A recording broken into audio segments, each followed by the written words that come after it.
Voilà. Là, en ce moment, on peut progresser. Ok, donc on a parlé du principe de la liberté d'accès et d'utilisation de l'espace atmosphérique. Ensuite, le principe de non-appropriation, le principe de conformité. Ici, on dirait qu'on était arrivé là, et puis j'avais dit qu'il y avait eu un problème. Et je ne pas regarder. En fait, ici, on parle de la conformité au droit international. Qu'est-ce que ça veut dire?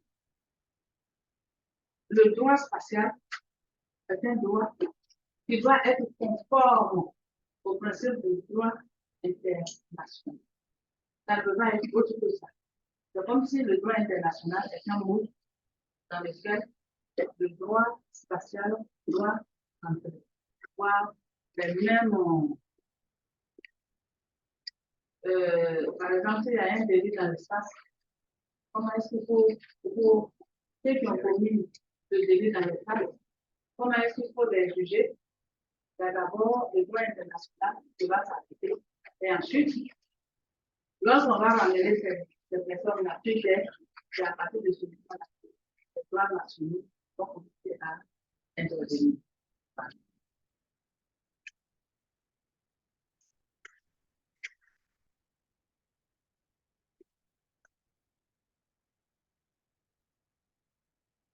Ensuite, il y a le principe de l'utilisation à des fins pacifiques, donc, qui se déduit donc du traité de plusieurs dispositions du traité de l'espace. Quand vous entendez le traité de l'espace, il n'y a pas de traité de l'espace, c'est le traité de 1967. Dans un des devoirs de sang, dans des personnes de chambre, pour ceux qui vont aller en deuxième session, l'année, vous devez dire le traité de l'espace. On essaie des choses-là. Parce que pour la première session, il n'y a pas d'examen. Il y a un peu d'examen. Mais ceux qui s'amusent pour aller en deuxième session, ils auront un examen sur table. Donc, l'article 3, donc, qui, au niveau donc du traité de l'espace, l'article 3 dit ou cite le maintien de la paix et la sécurité internationale comme objectif poursuivi par la conformité des activités spatiales au droit international. Donc, le fait que le droit international soit conforme au droit international lui impose de chercher le maintien de la paix. De connecter au bout et suivre le coup. Vous avez l'ordinateur ouvert. Tu n'es pas devant le coup, de connecter au bout et suivre le coup. D'accord? Et donc, et l'article aussi, l'article, c'est quel article ça? C'est 11, l'article. L'article 11 donc, vise à favoriser par l'échange d'informations la coopération internationale en matière d'exploration et d'utilisation pacifique de l'espace extra-atmosphérique. Je disais ce matin à un cours que sans la coopération internationale, nous qui sommes ici, n'allons pas avoir accès à ce qu'on appelle la science, on appelle l'INTES. On doit passer pour faire ça, on va demander des bourses forcément pour aller. Et c'est ce qui s'est passé en fait dans l'ancien temps. D'autres dépensiers sont allés étudier en France, je ne sais pas, et ils ont appris ça, ils sont venus, ils ont commencé à l'appliquer dans leur laboratoire. Et à un moment donné, ils se sont dit, mais puisque nous tous, nous utilisons la question botanique, géologie, géographie, physique, mathématiques, informatique, pourquoi ne pas créer un sens qui va nous développer? Et c'est de là que le final. Voilà.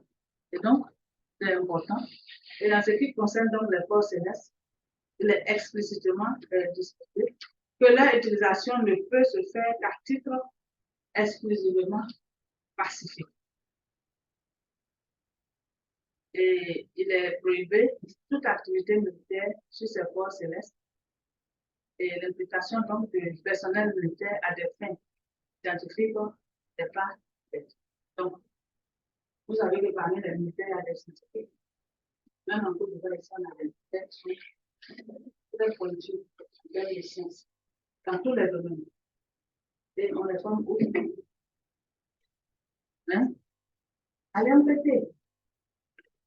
Les militaires de l'MPT ne sont pas seulement des militaires.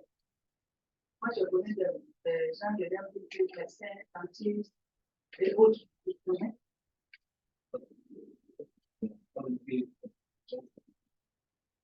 Quand ils ont fait l'MPT, ils sont une question normale, mais c'est fort.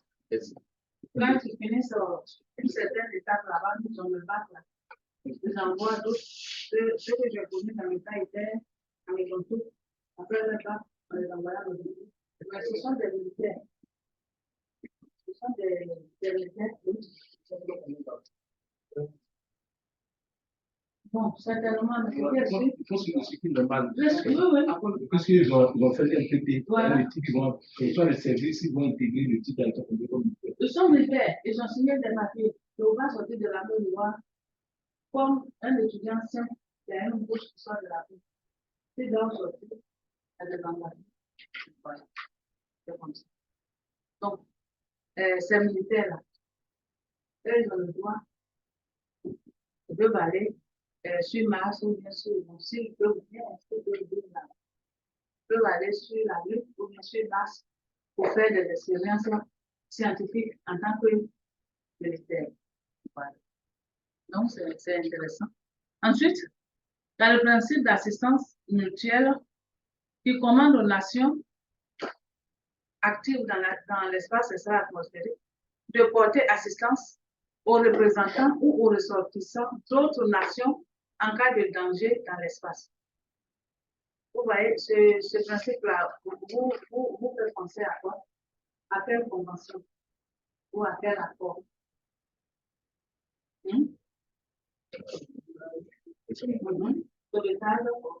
Voilà. C'est quoi encore?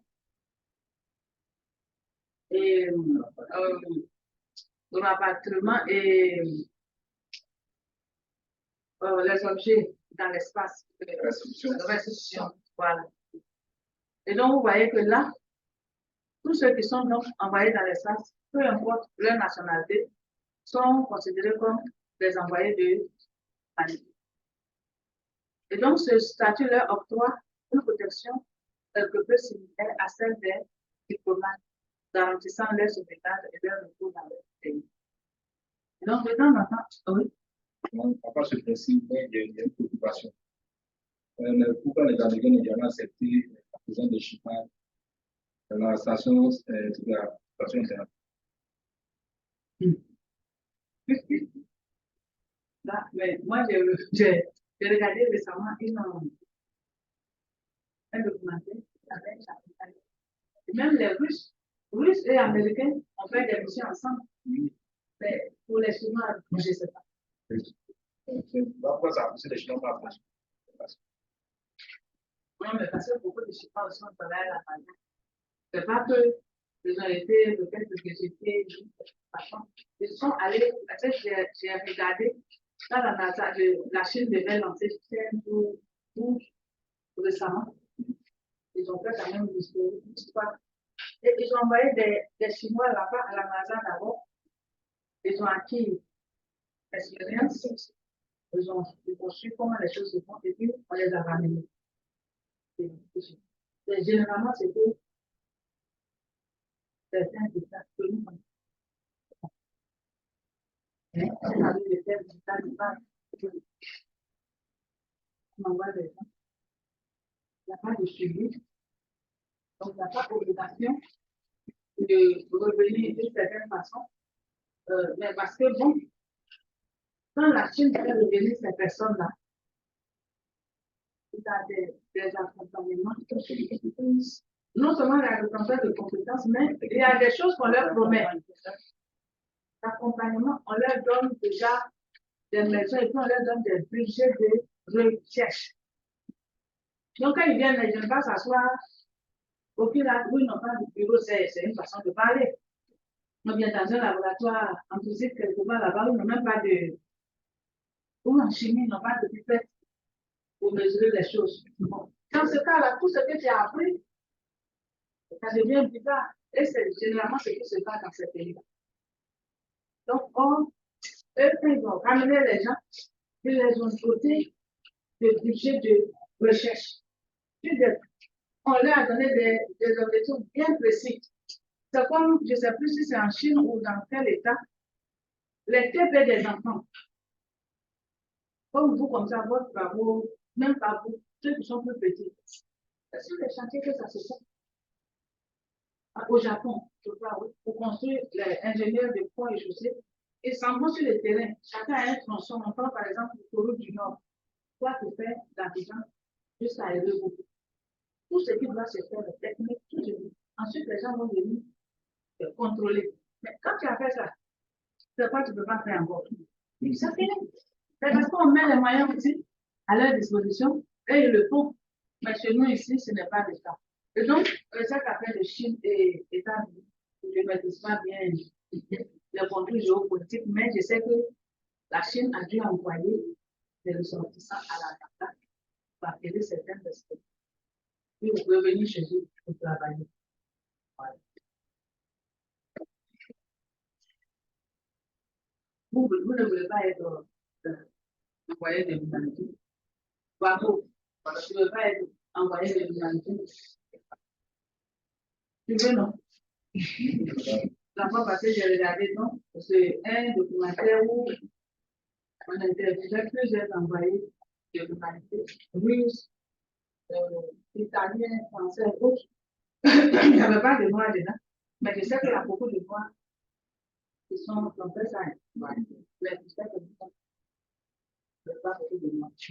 Moi, je viens de montrer, pour faire l'historique, à chaque fois, les premiers mois qui ont chanté, la fille s'est exposée au découragement.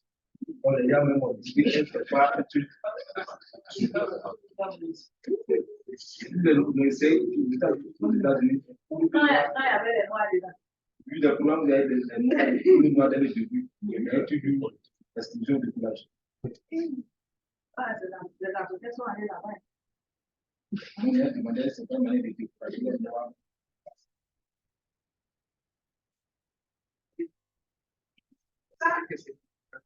Ça, c'est mon métier. Bonsoir, là-bas.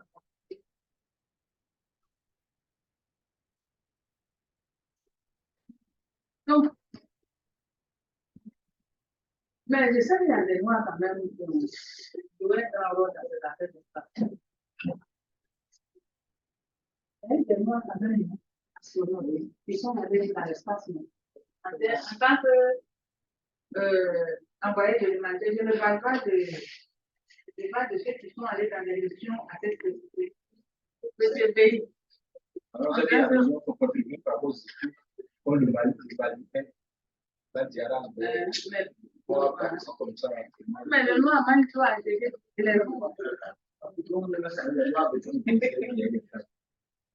non, il faut renseigner aussi ça. Toi, fais une recherche sur ça pour nous. Si demain on n'a pas pour, ça sera.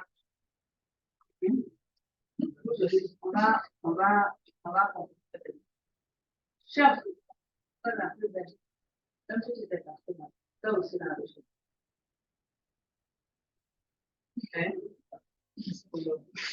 Ok, tu veux faire aussi. Lutte, tu veux faire aussi.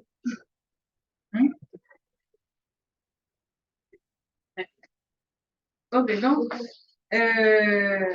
principe 6, c'est le principe de responsabilité internationale. Il s'agit d'abord de responsabiliser chaque État au risque que présentent les activités spatiales. Il s'agit aussi de ménager des recours effectifs et utiles à la victime du dommage. Et donc, ça vous fait penser à quoi encore le principe là. Quel accord? Hein? Sauvetage, toujours.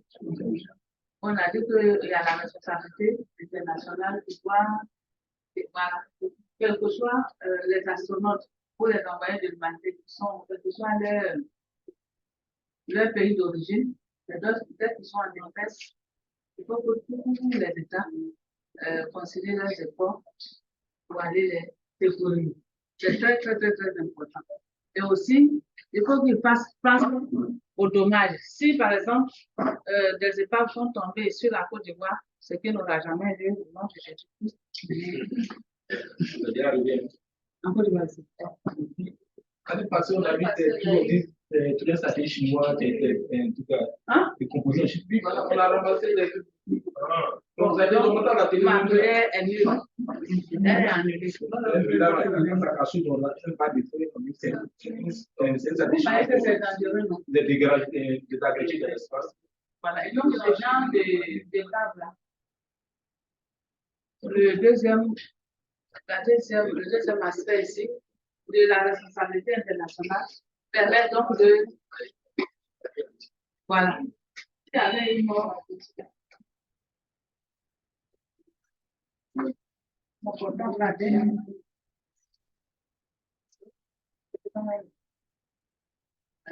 ça va?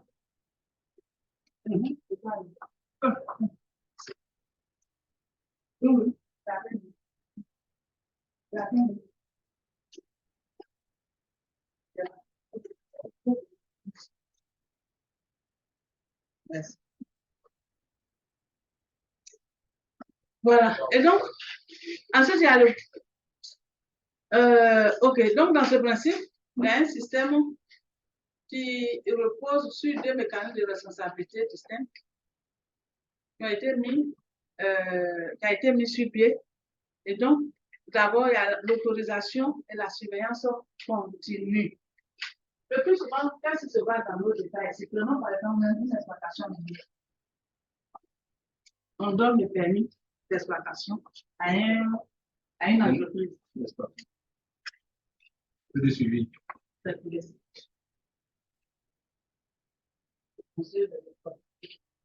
la commune de Fayda. Pourquoi c'est tout? Parce que donc, pour moi, les choses m'intéressent. Or, dans ces affaires d'espace, et vous allez voir pourquoi, dans certaines situations, vous allez voir que les États-Unis, eux-mêmes la Russie ou les grands pays vont dire non, on ne veut pas de ces États ici. Pourquoi? La Côte d'Ivoire seule, tu vas faire un programme spatial jusqu'à la Russie pour revenir. Ça va arriver. Lorsque nos mentalités vont changer, nos mentalités que vous ne vous connaissez pas. Nous seuls, ça sera difficile. En collaboration avec eux, c'est possible. Mais parce que celui qui va construire l'épave, le matériau, celui qui va venir, qui doit venir contrôler, quand il va arriver, ce n'est pas le bon matériau, mais il va lui donner 5 000. Il va dire, c'est bon. C'est le vrai problème qui est là. C'est pour ça que moi, on veut faire ce genre de choses, ils ne vont jamais seuls le faire. Ils vont regarder parce que le danger, lorsque un engin arrive là-bas, que ça doit tomber ou ça doit faire chose, le danger est grand. Bravo, ouvre les yeux. Hein? Le danger est grand. Donc, cette disposition prévoit que les États partis sont responsables du point de vue international de leurs activités spatiales nationales. Que celles-ci soient menées par leur gouvernement ou par leurs ressortissants articulés. Ça veut dire quoi? Les Français sont responsables de toute une activité dans l'espace, que ce soit par des entreprises françaises, par des Français qui sont en Côte d'Ivoire qui le font, et autres. Donc, ça engage une grande responsabilité. Et pourquoi? Parce qu'il faut autoriser et il faut surveiller. Même, regardez même la construction des maisons à Abidjan. La constitution de la brique. Lorsque nous, à notre temps, nous avons fait des travaux pratiques au LBTP, il y a une norme qu'une brique doit respecter. Cette norme-là, elle ne peut respecter. Elle ne peut respecter. Tu veux même approcher ta petite photo, la position de la Disons que comme ça, hein? Est-ce qu'il n'y a pas de contrôle continu? Il n'y a pas de contrôle continu. C'est ça que le problème. Voilà, c'est ça. Donc, vous voyez que c'est compliqué. Ensuite, les dommages donc causés par des objets spatiaux. La seconde forme donc de responsabilité internationale est la responsabilité pour dommages prévue par l'article 7 du traité de l'espace. L'article prévoit que l'État partie au traité qui procède ou qui fait procéder au lancement d'un objet dans l'espace atmosphérique, y compris la Lune et les autres corps célestes, et tout État parti dont le territoire et les installations servent au lancement d'un objet est responsable du point de vue international de ces dommages causés par le dit objet ou par ces éléments constitutifs sur la Terre, dans l'atmosphère ou dans l'espace extra-atmosphérique, y compris la Lune et les autres corps célestes, à un autre État parti au traité ou aux personnes physiques ou morales qui relèvent de cet autre État. Donc, vous voyez que ça fait allusion à quoi? À la restitution, hein, la responsabilité internationale en termes de restitution d'objets. Ensuite, dans le principe de juridiction sur les objets spatiaux, donc l'immatriculation. Il faut immatriculer tous les objets spatiaux comme nous le faisons avec les voitures. C'est très important. Et donc, il y a deux objectifs qui sont visés. Il faut permettre l'identification de l'état de lancement ou de l'un des états de lancement, notamment afin de ménager à la victime du dommage causé par cet objet un recours effectif et en réparation. Ensuite, il faut assurer que les activités menées à bord de l'objet spatial, soit par des êtres humains, soit par télécommande, soient soumises à la juridiction et au contrôle d'un État. Vous voyez, ce principe donc est lié à celui de la responsabilité, afin que les objets spatiaux restent soumis à une juridiction nationale et au contrôle d'un État. Il est prévu qu'ils soient immatriculés. L'obligation d'immatriculation découle donc de la Convention sur l'immatriculation de 1975. Quand vous entendez Convention 1975, c'est immatriculation des objets spatiaux. Ensuite, le principe de non-interférence, de non-dégradation et de non-contamination. Donc, il s'agit donc d'éviter que les activités des États ne causent des effets préjudiciables ou des modifications nocives de l'environnement spatial ou de l'environnement terrestre. On doit tout faire. On doit faire nos activités dans l'espace. On ne doit pas polluer d'une certaine façon l'atmosphère. En fait, créer une pollution là-bas qui va même, celui qu'on appelle Dieu. Nous, les musulmans et les chrétiens, nous l'appelons Dieu. Celui-là même là. La pollution va le trouver. Pourquoi j'ai créé ces hommes? Pourquoi? En fait, et nous pensons que c'est Dieu qui a créé les hommes. Les musulmans aussi, nous. Voilà. Il y a d'autres choses qui pensent qu'on n'a pas été créé. Voilà, il y a beaucoup de choses. Hein? Voilà. Voilà. Vous voyez, non. Et ça, chacun est libre de croire ce qu'il veut. Donc, la mise en œuvre de ce principe repose sur des consultations internationales préalables à toute activité potentiellement préjudiciable. Cette disposition peut notamment justifier l'action préventive contre les États dont les activités sont susceptibles de générer des débris spatiaux. C'est ce que je disais tout à l'heure. Si nous savons qu'en son temps, la Chine, en faisant ses premiers satellites, nous ne sommes pas sûrs de la qualité du matériau qu'ils vont utiliser. Nous avons le tout. Parce que nous savons qu'à une certaine pression dans l'atmosphère, tout là-bas se dissipe. Nous sommes en droit de dire que nous ne sommes pas d'accord de telle mission ou telle mission. obligeant la Chine à donner de l'aide. Et c'est par là que les États africains vont passer. Bon, accordez-moi une minute.